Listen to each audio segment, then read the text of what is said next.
మరో 3 నెలల్లో అసెంబ్లీ ఎన్నికలు రాస్తున్న సమయంలో టీడీపీతో పొత్తు పెట్టుకున్న జనసేన పార్టీ ఏ విధంగా ముందుకెళ్ళిపోతుంది? అసలు రాజకీయ పరంగా ఏ విధంగా వీళ్ళు ప్లాన్ ఆఫ్ యాక్షన్ అయితే ఉందని చెప్పి Janasena party general secretary Bolisetti Satyanarayana మనతో పాటు ఉన్నారు. ఆయన అడిగి తెలుసుకుందాం. సార్ నమస్తే సార్. సార్ ఏ విధంగా టీడీపీతో పొత్తు పెట్టుకుని రానున్న ఎలక్షన్కి మీరు ఏ విధంగా ముందుకెళ్ళే ప్రయత్నాలు అయితే చేస్తున్నారు? అంటే పవన్ కళ్యాణ్ గారు ఇది ఇప్పుడు కొత్తగా చెప్పింది కాదండి. ఆయన ఇప్పటం సభలోనే వ్యతిరేక ఓటు చేయలేనివ్వను అన్నారు. వ్యతిరేక ఓటు చేయలేనివ్వను అని ఎందుకు అన్నారంటే మళ్ళీ ఇంకొకసారి ఈ వ్యక్తి వస్తే రాష్ట్రం పరిస్థితి నాశనం అయిపోతుంది. ఎందుకంటే ఆయన ఏదో పథకాలు ఇస్తున్నాడు అన్నీ చెప్తున్నారు, కానీ విపరీతంగా అప్పులు చేసేసి, విపరీతంగా సహజ వనరులు దోచేసి, విపరీతంగా అరాచకాలు చేసి, అసలు ప్రజాస్వామ్యం అంటేనే అంటే మనం ఎన్నికల్లోనే చూసాం. నిజంగా చిత్తశుద్ధితో వీళ్ళు ఎన్నికలకు వెళ్ళి ఉంటే వీళ్ళకి ఒక సీట్ వచ్చేది కాదు, 151 కాదు కదా, కనీసం ఒక్క సీట్ వచ్చేది కాదు. కేవలం దౌర్జన్యం, అరాచకం, అధర్మం ఇవి పెట్టుకొనే వాళ్ళు ఎదిగారు. కాబట్టి పవన్ కళ్యాణ్ గారు ఒక స్టెప్ తగ్గి ఆయనే మనం పొత్తుకు వెళ్తున్నామని ఎందుకు అనౌన్స్ చేయాల్సి వచ్చిందంటే, ఇది ట్రయాంగిల్ పోటీలో ఎక్కడో దగ్గర 1000 ఓట్ల తేడాతో, 200 ఓట్ల తేడాతో, 500 ఓట్ల తేడాతో మనం ఓడిపోవడం కూడా జరుగుతుంది చాలా దిక్కుల. బెనిఫిట్ మళ్ళీ జగన్కి వస్తుంది. ఇదివరకు చూసారంటే ప్రజారాజ్యం టైంలో మనం 18 సీట్లు గెలిచినా సరే దాదాపు 30 సీట్లు 1000-1500 ఓట్ల తేడాతో ఓడిపోయినాయి. నిజంగా ఆ రోజు కానీ ఇటువంటి ఆలోచన చేసి ఉంటే వేరేగా ఉండేది పరిస్థితి. అయితే ఇప్పుడు కళ్యాణ్ గారు చేసింది ఏంటంటే, ఈ పొత్తు నార్మల్గా ప్రజలందరూ కూడా అంటే పొలిటికల్ పార్టీస్ అన్నీ చేసేది ఏంటంటే, రాజకీయ పార్టీలు పొత్తులు ఎత్తులు అన్నీ ఉంటాయి, కానీ ఈయన ఆ పద్ధతిలో కాకుండా ప్రజాస్వామ్యాన్ని పరిరక్షించాలి, స్వార్థం కొద్దిగా పక్కన పెట్టి ముందుకు వెళ్ళాలి అనేది ఒక కొత్త తరహా పొత్తు తీసుకొచ్చారండి. ప్రజలు దాన్ని ఆమోదించారు. దానివల్ల ఏమవుతుందంటే, ఇప్పుడు ఎవరికి సీటు దొరుకుతుందో తెలియదు, కానీ సీటు దొరికిన ప్రతి ఒక్కరు కూడా గెలుస్తారు, అది టీడీపీ కానీ వైసీపీ కానీ. అయితే ఓటు ట్రాన్స్ఫర్ విషయం గురించి చంద్రబాబు నాయుడు గారు మన పవన్ కళ్యాణ్ గారు కలిసి కూర్చొని ఎలాగ మీ ఓటు మాకు ఎలాగ ట్రాన్స్ఫర్ అవుతుంది, మా ఓటు మీకు ఎలాగ ట్రాన్స్ఫర్ అవుతుంది అన్న దాని మీద ఎక్సర్సైజ్ జరుగుతుంది. ఈ రానున్న 1-2 నెలల్లో అది క్లియర్ అయిపోతుందండి. సార్, టీడీపీ నుంచి లోకేష్ గారు యోగాలు అని చెప్పి పాదయాత్ర అయితే ఆల్రెడీ రన్నింగ్లో ఉంది. మరి మీ అధినేత ఏ ప్లాన్ ఆఫ్ యాక్షన్తో ఏమైనా యాత్రలు చేసే యోచన ఉందా? అంటే వాళ్ళ యాత్రలు వాళ్ళకు ఉంటాయండి. మన వారాహి యాత్ర ఆల్రెడీ మీరు చూశారు ఎటువంటి ప్రభంజనాన్ని సృష్టించిందో. సో ప్రజల నుంచి అయితే వ్యతిరేకత ఉంది. యువగలానికి మద్దతు, యువగలాన్ని అడ్డుకోగలిగారు కొన్నాళ్ళు. దాని నుంచి కూడా పవన్ కళ్యాణ్ గారు వచ్చి ధైర్యం ఇచ్చిన తర్వాత స్వయంగా లోకేష్ బాబు గారే చెప్పడం జరిగింది, అన్న పవన్ కళ్యాణ్ వచ్చిన తర్వాత మనకు కొండంత ధైర్యం వచ్చింది, ముందుకెళ్తున్నామని చెప్పి. అందు గురించి ప్రతి ఒక్కరు కూడా ఇదివరకు చానాలు పార్టీ మీద ఇంట్రెస్ట్ ఉన్న, తెలుగుదేశం మీద ఇంట్రెస్ట్ ఉన్నా సరే పైకి వస్తే నా వ్యవసాయం ఏమవుతుంది, లేకపోతే నా వ్యాపారం ఏమవుతుంది అన్న భయంతో ఉన్న వాళ్ళందరూ కూడా ఇప్పుడు పైకి రావడం మొదలెట్టారు. యాత్ర బ్రహ్మాండంగా సక్సెస్ఫుల్గా జరిగింది, ఇప్పుడు అది చేరింది కూడా. సార్, వైఎస్ఆర్సీపీని చూసుకుంటే బీసీ సాధికార యాత్ర అని చెప్పి వెళ్తున్నారు. ఆ సాధికార యాత్ర ఎంతవరకు సక్సెస్ అయిందని జనాలకు తెలుసు. ఏమంటారు, మీరేమంటారు? ఇంకా అది సాధికారిక యాత్ర ఏంటంటే, అధికారం ఇవ్వకుండా సాధికారత అంటే ఎలా ఉంటుంది? బీసీలకు అధికారం ఉందా, రెడ్లకి అధికారం ఉందా? ఆ 4 పెద్ద రెడ్లకి తప్ప 5వ రెడ్డికి కూడా అధికారం లేదు అక్కడ. అదొక ప్రజాస్వామ్య అంటే అదేంటంటారు నియంతృత్వ సంస్థ, దానికి ఒక నియంత అధ్యక్షుడిగా ఉన్నాడు. అయితే ఈరోజు ఆయన ఏదో పలాసలో వచ్చిందేమో, ఆయన అక్కడ ఉద్యానంలో కిడ్నీ రీసెర్చ్ సెంటర్ స్టార్ట్ చేయడానికి వచ్చాడు. ఆయన ఎటువంటి వాగాడో చూశారు కదా మీరు. ఎందుకంటే ఆయన ఇప్పటి వరకు బాధుడే అని ఒక స్లాగన్ తీసుకుని వచ్చాడు. ఇప్పుడు ఏడుపు అని ఒకటి తీసుకుని వచ్చాడు, ఏడుస్తున్నాడు. ఆ జగన్మోహన్ రెడ్డి ఏడుపుకి తర్వాత ఒక రోజు ఒక ర్యాపిడ్ ఫైర్ లాగా మీరు ఒక క్వశ్చనరీ తయారు చేయండి, ఆయన దేని మీద ఏడిచాడు అంటే నేను కొన్ని రాసుకున్నాను. నాన్ లోకల్ ప్యాకేజ్ స్టార్ అట, కొత్త పదం ఒకటి కనిపెట్టాడు. ఇదివరకు పవర్ స్టార్ అనే కాదు, ప్యాకేజ్ స్టార్ అన్నాడు, ఇప్పుడు నాన్ లోకల్ ప్యాకేజ్ స్టార్ అంటాడు. ఇప్పుడు ఆంధ్ర, తెలంగాణ, రాయలసీమ కలిసి ఉండింది కదా, ఒకటే రాష్ట్రం కదా, ఇంకా నాన్ లోకల్ ఏంటి? ఈయన మలయాళం వాడు కాదు, లేకపోతే మహారాష్ట్ర వాడు కాదు కదా. నాన్ లోకల్ ప్యాకేజ్ స్టార్ అని ఈయన అండంలో ఉద్దేశం ఏంటి?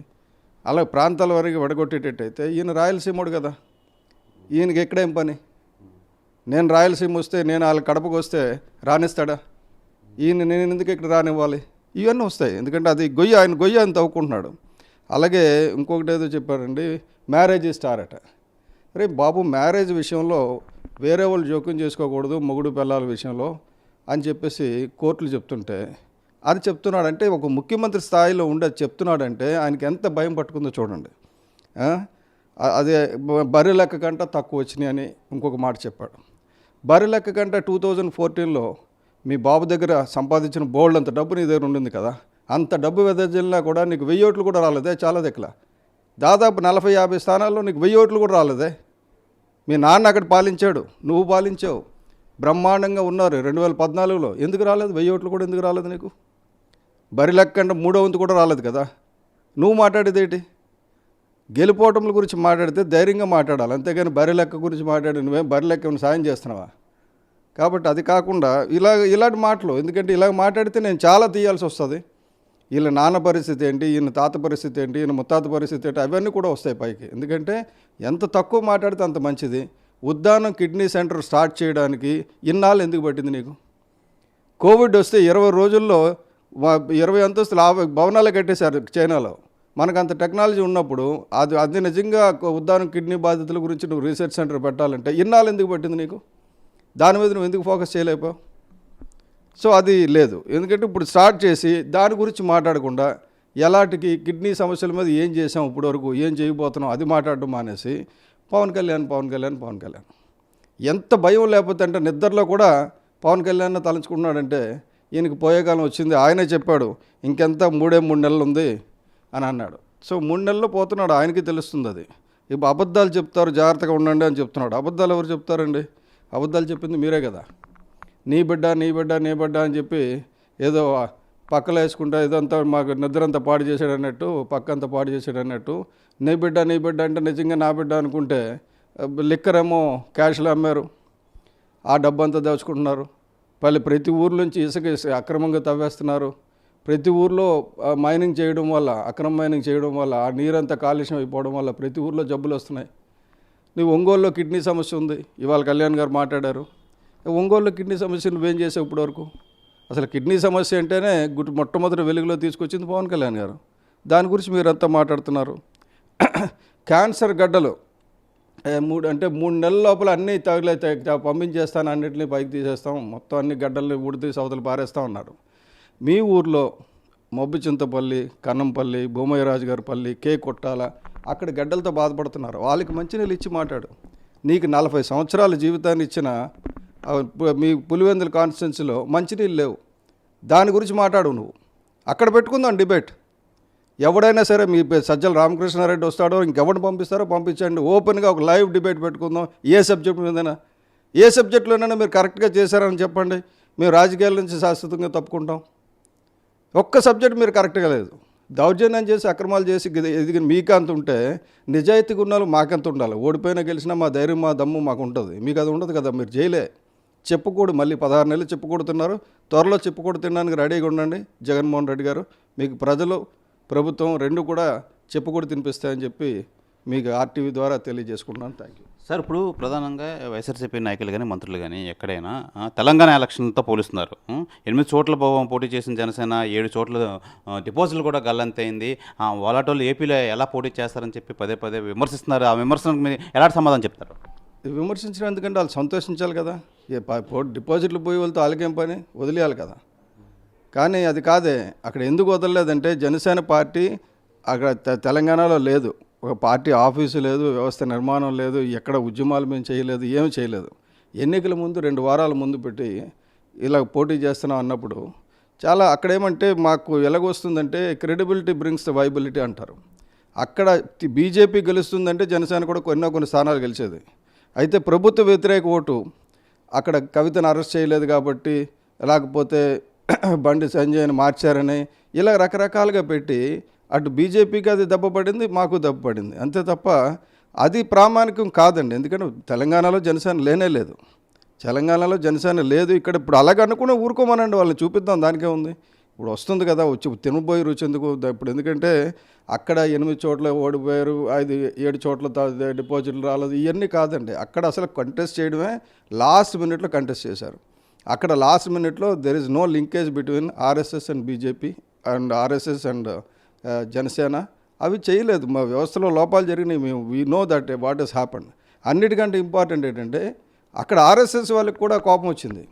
బీజేపీ నాయకత్వం మార్చారు, ఇది చేశారు, అది చేశారని ఎవరి బాధల్లో వాళ్ళు ఉన్నారు. అది లాస్ట్ మినిట్లో ఒక్కొక్కసారి ఎక్స్పెరిమెంట్ అలా జరుగుతుంటుంది. ఎందుకంటే బీజేపీ 4 స్టేట్లు గెలిచేది. అలాగే నిజంగా కానీ బండి సంజయ్ గారిని అక్కడే వదిలేసి అలా వదిలేసి ఉంటే 4 స్టేట్లు గెలిచేది బీజేపీ. కాంగ్రెస్ అసలు వచ్చేదే కాదు, తుడిచిపెట్టుకుపోయేది. అది మాట్లాడడం మానేసి 3 చోట్ల బీజేపీ గెలిచింది, దాని గురించి మాట్లాడరు. ఒక్క దగ్గర ఓడిపోతే మిగతా 3 చోట్ల గెలిచింది కదా. తెలంగాణలో ఓడిపోతే ఆంధ్రాలో గెలకూడదనే ఉంది.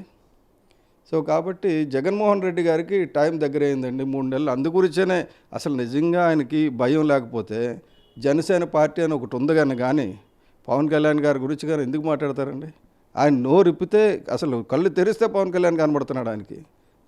అది కాబట్టి త్వరలో తెలిసిపోతుంది. ఎందుకంటే ప్రజలు ఆల్రెడీ డిసైడ్ అయిపోయారు. ఎప్పుడు ఎలక్షన్స్ జరిగినా సరే జనసేన టీడీపీకి పట్టం కట్టడానికి రెడీ అయిపోయారు. ఎందుకంటే జనసేన టీడీపీ వాళ్ళు ఏమంటే గ్యారంటీగా గెలుస్తామని నమ్మకం అందరిలో వచ్చేసింది. ఇదివరకు ఇట్లా కాదు. Thank you sir. ప్రధానంగా ఫైనల్గా ఒక క్వశ్చను, మీ అధినాయకులు ఎక్కడి నుంచి పోటీ చేస్తున్నారు? మీ సీట్లు అవి ఖరారు అయ్యాయి? ఇంకా టీడీపీతో ఏమైనా డిస్కషన్ అయ్యిందా? లేదండి, ఆ విషయాలు ఏమున్నా సరే మాకు ఒక అడ్వాంటేజ్ ఏంటంటే ఏ రోజు డిసైడ్ అయితే ఆ రోజే మీకు మీడియాలో వచ్చేస్తాయండి, కళ్యాణ్ గారు చెప్పేస్తారు. ఈ లోపల మిగతా అన్ని వంటకాలని నమ్మకండి. ఎందుకంటే ఎవరి ఇష్టం వచ్చిన కూరలు వాళ్ళు వండుతుంటారు, వదిలేసేయండి. బ్రహ్మాండంగా ఈ టీడీపీ జనసేన జోడి బ్రహ్మాండంగా ఉంటుంది, మంచిగా ముందుకెళ్తుంది. గ్యారంటీగా గెలిచి అధికారంలో ఉంటున్నాం. పవన్ కళ్యాణ్ గారు చెప్పింది ఏంటంటే ఈసారి పైనుంచి మద్దతు కాదు, మనం అధికారంలో ఉంటున్నాం. గతంలో జరిగిన పొరపాట్లు ఇక మీద జరగకుండా చూస్తాం. ఇది పవన్ కళ్యాణ్ గారు ఇచ్చింది. ఇంకొక 10 రోజుల్లో ఆ ఉమ్మడి హామీ పత్రం కూడా వస్తే మీకు అంతా క్లియర్గా ఉంటుందండి. Thank you sir. ఇది ప్రధానంగా జనసేన జనరల్ సెక్రటరీ బొలిశెట్టి సత్యనారాయణ గారు చెప్తున్నారు. ప్రధానంగా మరో 3 నెలల్లో అయితే మేము కంపల్సరీగా విజయం సాధిస్తాం రానున్న ఎన్నికల్లో. ఈసారి పకడ్బందీగా వచ్చి మేము పక్కాగా ఏర్పాట్లు చేసుకొని విజయం సాధించడం అయితే తథ్యం. వైఎస్ఆర్సీపీ అయితే మటుకు ఈసారి కంపల్సరీగా ఓటమి పాలవుతుంది. ఆ మోనార్కిజం అదంతా మొత్తం పోయి ఈ టీడీపీ జనసేన బలపడి కంపల్సరీగా మేము విజయం సాధిస్తామని చెప్పి చాలా ఆశాభావం వ్యక్తం చేస్తున్నారు. ఇది ఇక్కడ పరిస్థితి. కెమెరామెన్ సుధాకర్తో శివరామకృష్ణ, RTV, విశాఖపట్నం నుంచి. మరిన్ని వీడియోస్ కోసం ఛానల్ ని సబ్స్క్రైబ్ చేయండి. లేటెస్ట్ అప్డేట్స్ కోసం వాట్సాప్ ఛానల్ ని ఫాలో చేయండి. అండ్ లింక్ డిస్క్రిప్షన్ లో ఉంది.